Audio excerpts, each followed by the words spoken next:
Housing market shakeup? President Lee Jae-myung turns to experts and the public for new ideas on tackling Korea's real estate crisis as his administration seeks fresh solutions to cool the country's overheated property market.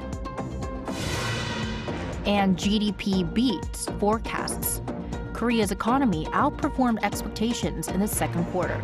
We examine whether the stronger-than-expected growth puts the government's 3% target within reach. Finally, celebrating World Heritage. As UNESCO's World Heritage Committee meets in Busan, we introduce you to a special festival introducing visitors from around the world to Korea's intangible cultural heritage. Good evening and welcome to Newscenter on this Thursday. I am Song Yu-jin filling in for Kim Da-mi. A ruinous real estate republic. That's how President Lee Jae-myung described Korea's overheated housing market at a cabinet meeting this week. Now, with the government expected to unveil a new round of housing market measures soon, the president today brought together experts and members of the public in search of fresh solutions. Take a look. Runaway housing prices due to limited supply and speculation. That was President Lee Jae-myung's diagnosis of Korea's real estate market as he convened a policy forum with experts and members of the public at the Blue House on Thursday. 모든 사람들이 집이 사놓으면 돈 되더라. 막 빌려서라도 사자. 인생을 걸고 뭐 집을 사서 그거밖에 돈 버는 길이 없다 이렇게 생각하고 모두가 거기에 몰려서 이렇게 되면 언젠가는 문제가 생기겠죠. 이제 그걸 미리 막자는 겁니다. Leading up to the forum, much of the attention centered on possible changes to the tax system. According to discussions by relevant ministries and public feedback gathered online, many argued that tax benefits for owners of high-value homes should be scaled back. Currently, single home owners can receive the same maximum property tax deduction regardless of how much their home is worth. With the government still working out where to draw the line, Thursday's discussion focused on how ultra-high-value homes should be defined. I think owner-occupied homes should be protected, but using the national average home price of 500 million won, or roughly $340,000 as the benchmark would be too low. Around twice the national average would be more appropriate. If the threshold is set at an officially assessed value of 3 billion won, or $2 million, it would apply to about 0.3% of all homes nationwide, or roughly 50,000 households. Beyond this threshold, participants also debated how the tax burden should differ depending on factors such as owner occupancy and multi-home ownership. President Lee suggested first setting a standard property tax for a typical single-home owner. 1주택에 대해서 기본을 정한 다음에 실거주 또 거주 용도일 경우에는 감해주고 그게 또 예를 들면 서민용 또는 중산층용이라 그러면 좀 보호하는 측면이 또 약간 감해주고 이제 이렇게 좀 정리할 수 있을 것 같고 또 지방 이런 데도 또 배려해주고. Housing supply was another major focus. Lee said the government is working to cut delays in housing construction by more than half, including for large-scale government-led projects outside Seoul. Based on what was discussed, the government is expected to announce new housing measures later this month. Staying on the economic front, Korea's small and medium-sized enterprises recorded exports of $64 billion for the first half of this year, marking the first time exports have surpassed the $60 billion mark for the period. This is around 94 trillion Korean won, and it is up more than 11% from the same period last year. The number of exporting SMEs also reached a record high, increasing more than 2.4% year-on-year to 80,490 companies.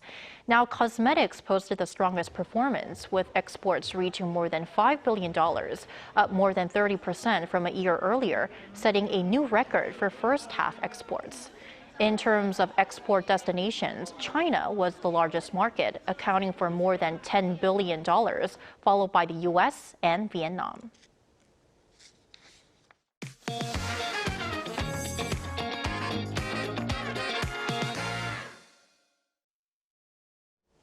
Korea's central bank on Thursday released advanced data that confirmed continued economic growth. The GDP grew 0.6% from the previous quarter, putting the government's 3% annual growth target within reach. To help us digest all of this, we have our economics correspondent Kim Junong in the studio. Welcome, Junong. Thanks for having me, Eugene. Great to have you here. So, Junong, many had expected that the Middle East conflict to leave a bigger mark on the second quarter, but based on this data, that doesn't seem to have happened. Right. So Thursday's figures defied those concerns, and as widely expected, that's all thanks to semiconductors. Strong chip exports, along with limited impact of the Middle East conflict, helped keep the growth on track, while policy support also added momentum. The reading beat the Bank of Korea's May forecast by 0.4 percentage points. Although the pace slowed from the first quarter's 1.8% pace, the central bank said the economy continues to show solid growth momentum. It noted that growth typically weakens sharply after a strong quarter, but this time the economy defied that pattern. Private spending rose 0.4%, while government spending increased 0.2%. Facilities investment also increased on stronger demand for chip-making equipment, but construction investments fell. And growth in exports outpaced that of imports. Domestic demand and net exports each contributed 0.3 percentage points to growth. The central bank said the two made balanced contributions to the expansion. Many had expected second quarter growth to rely largely on exports, but domestic demand and net exports contributed in equal measure, while private consumption and facilities investment continued to strengthen. Real gross domestic income, or GDI, far outpaced GDP growth of 15.6% on year in the second quarter. This marked the fastest pace in 38 years, with stronger chip export prices boosting the terms of trade. So the numbers look certainly encouraging. So if this trend continues, will Korea be able to reach the government's annual growth target of 3%? Well, for now, it certainly seems possible. But first, here's how major institutions see Korea's economic growth this year. The latest forecasts are clustered between 2.5% and 2.6%. The OECD made a particularly sharp revision this month, raising its outlook from 1.7% to 2.6%. And the central bank also hinted that an upgrade could come in its next economic forecast in August. Even if quarterly growth averages around minus 0.1% in the third and fourth quarters, annual growth could still reach 3%. That's because growth in the first half of the year came in much stronger than expected. If growth reaches 3% this year, it would mark the strongest annual expansion in 5 years. That also matches the government's latest outlook after it raised its forecast from 2% to 3% last week. The Finance Ministry said today's strong second quarter data has improved the chances of meeting that target. And last but not least, tell us about the key factors we should be watching behind this optimistic outlook. Well, externally, renewed tensions in the Middle East and U.S. tariffs still lie as key downside risks. Experts are also watching whether domestic demand, particularly consumer spending, can recover. Private spending in the second quarter remained positive, yet the pace remains slow compared with past recoveries. That's because growth has been driven largely by semiconductors, which experts say generate only limited multiplier effects across the broader economy. The semiconductor industry has a relatively limited impact on consumption and job creation. Since it's capital intensive, it creates fewer jobs, so the benefits are shared by a smaller group of people. It also has relatively weak linkages with other industries, which limits spillover effects in the economy. Another challenge is the economy's reliance on a single growth engine. Broader spillover into weaker industries will be key to more balanced growth. As for the longer-term outlook, much will depend on the sustainability of the chip cycle. The key question is whether global demand for chips can be maintained or even grow further. The best indicator will be the AI data center investment plans of major U.S. tech companies, both the scale of those investments and whether they can be sustained.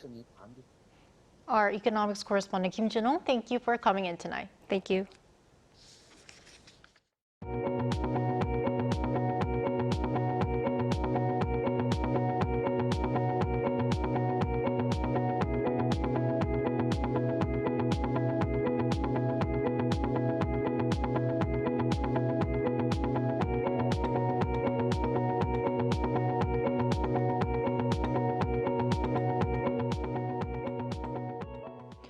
moving on to domestic politics. After weeks of negotiations, Korea's ruling and main opposition parties are close to completing the National Assembly's Standing Committee lineup.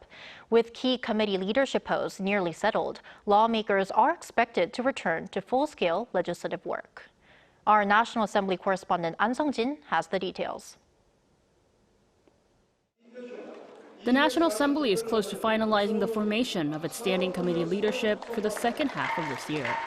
During a plenary session on Thursday, lawmakers elected chairs for 6 standing committees on education, foreign affairs, trade, health, transport, and intelligence. The chair for the Gender Equality Committee still needs to be elected as the initial nominee withdrew her candidacy. This post is likely to be filled next week to complete the parliamentary process, nearly 61 days after the sessions for the second half of the year began on May 30th. We must put the people's livelihoods and the national interest first. By swiftly launching standing and special committees, we should address pressing issues and deliver tangible results for the public. There had been a long political deadlock over the allocation of standing committee chairmanships. After negotiations broke down over the control of the influential Judiciary Committee, the main opposition People Power Party boycotted the remaining committee elections in protest, arguing that the committee allocation lacked bipartisan agreement.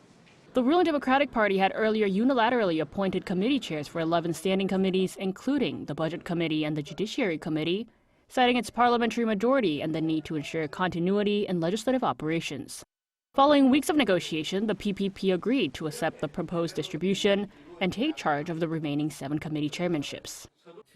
Even with only 7 committee chairmanships, we'll continue to hold the government accountable and fight to restore balance in the National Assembly. We're glad the People Power Party has ended its boycott and returned to committee work. It's time for the Assembly to move beyond political disputes and focus on legislation that benefits the public. With most standing committees now in place, the National Assembly is expected to accelerate deliberations on key livelihood bills, the supplementary budget, and other major policy issues. Standing committee chairs are typically assigned to 3-term lawmakers or 4-term lawmakers who have not previously served as committee chair.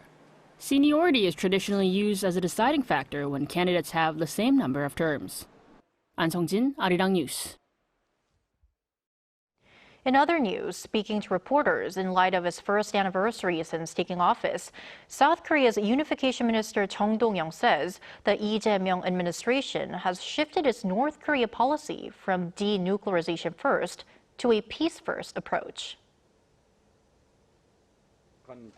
We have redefined our goal as realizing a nuclear-free Korean peninsula. Instead of using the term North Korea's denuclearization, we are mapping out a peace-led strategy that prioritizes halting North Korea's nuclear program.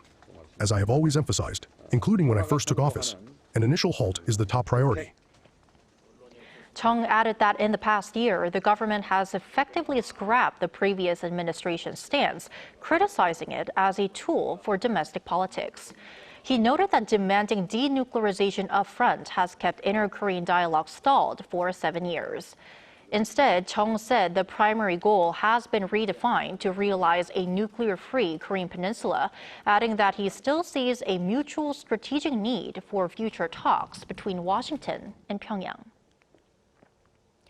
And as geopolitical and economic uncertainties continue to grow, Korea is looking to revive trilateral cooperation with Japan and China, an effort reflected in President Lee Jae-myung's summit meetings with the leaders of both countries earlier this year. Now, a forum in Seoul today explored ways to get the three-way partnership back on track. Oh Soo-young reports. Seoul has called for solidarity and flexible networks of practical cooperation in East Asia amid growing geopolitical and economic fragmentation.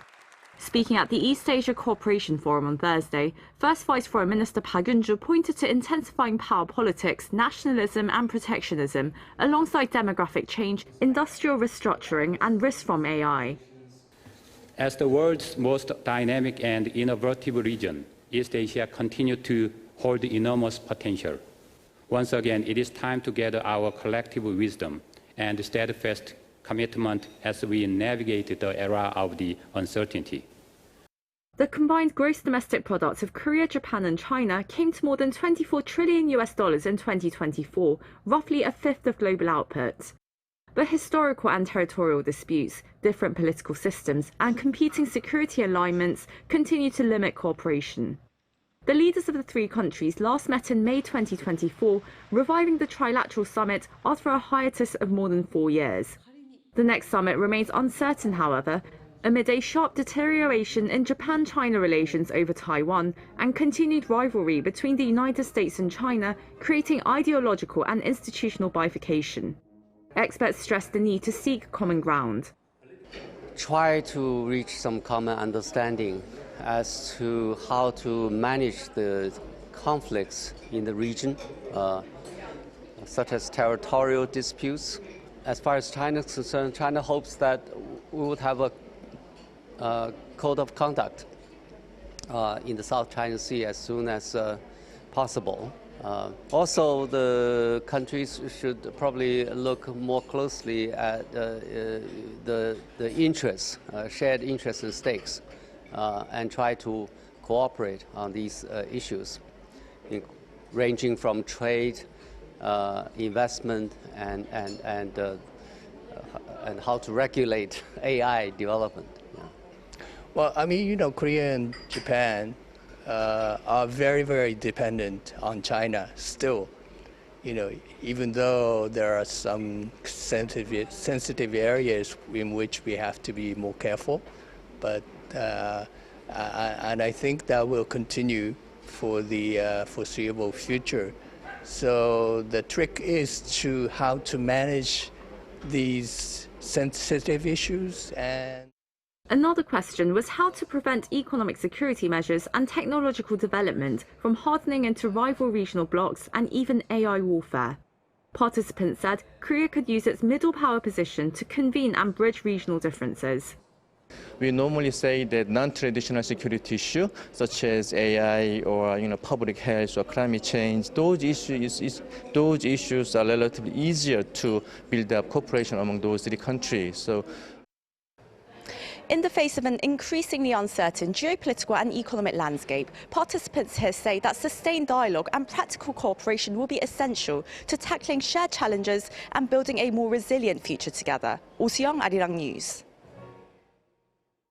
Shifting gears, UNESCO's World Heritage Committee has adopted a decision calling on Japan to acknowledge and present the full history of Korean forced labor at the Sado gold mines.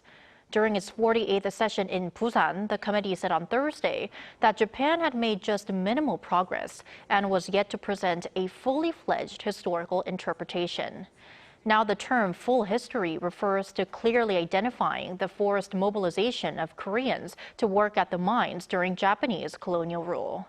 Japan must submit an implementation report by December 1st, 2027, which will be reviewed by the committee in 2028.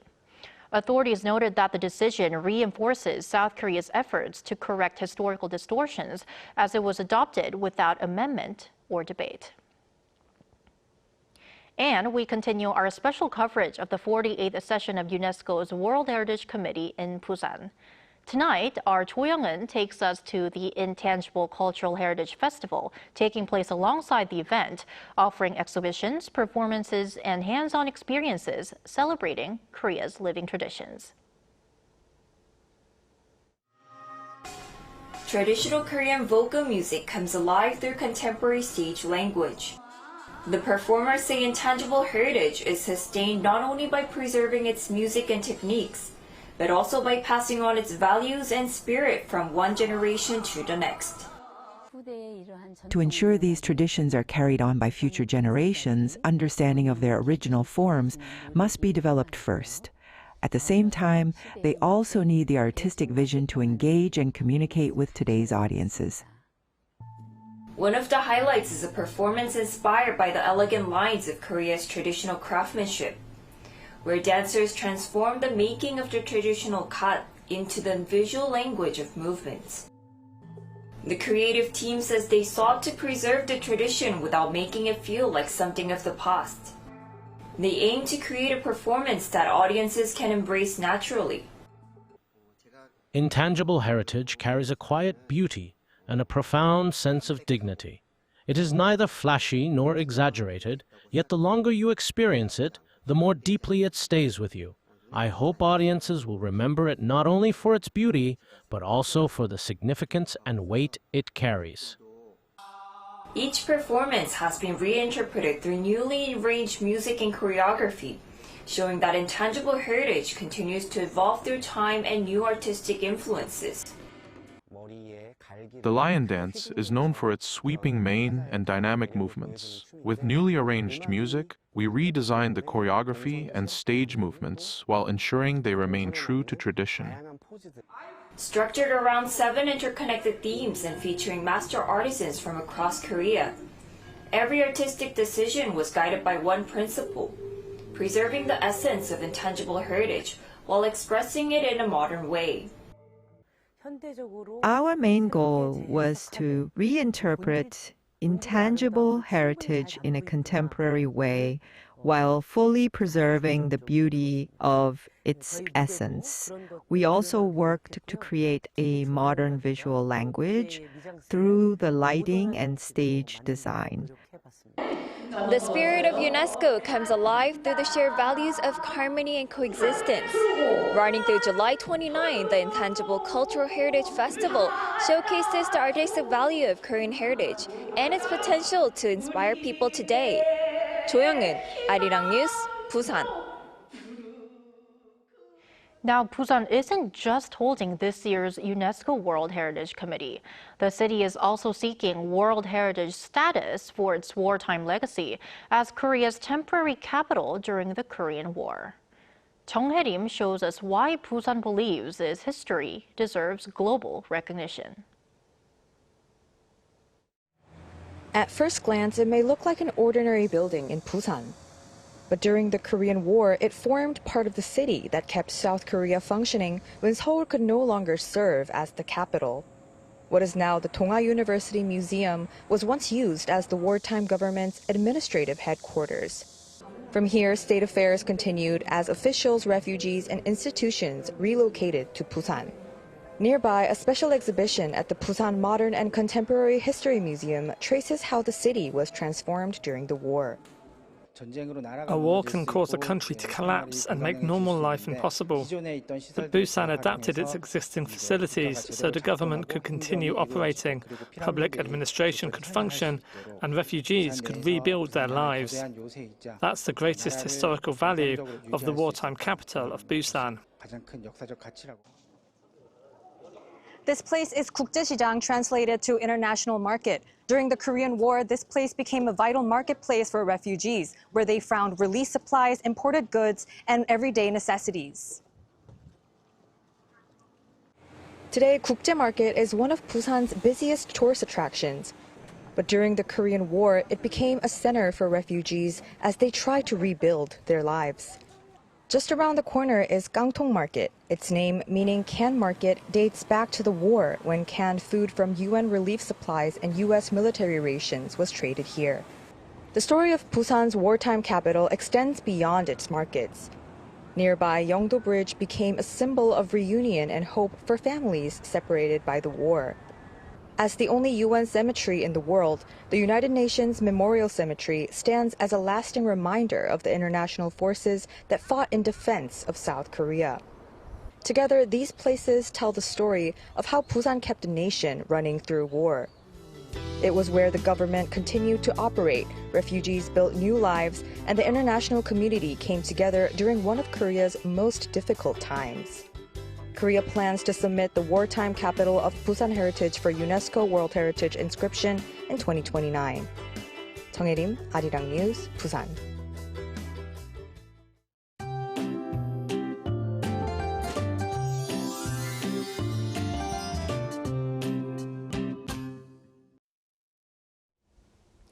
Jeju Island officially wrapped up its monsoon season for the year on Sunday, but monsoon rain is still hanging around across the central regions of the mainland.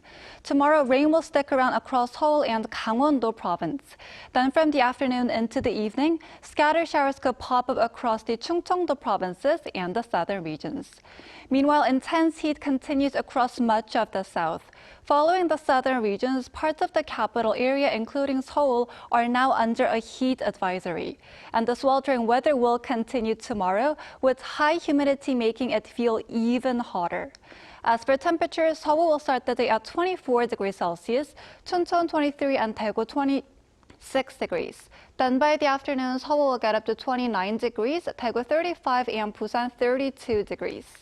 The monsoon rain will continue across the central regions through early next week. And once it moves out, the heat will ramp up across the country. Now here's a look at the weather around the world.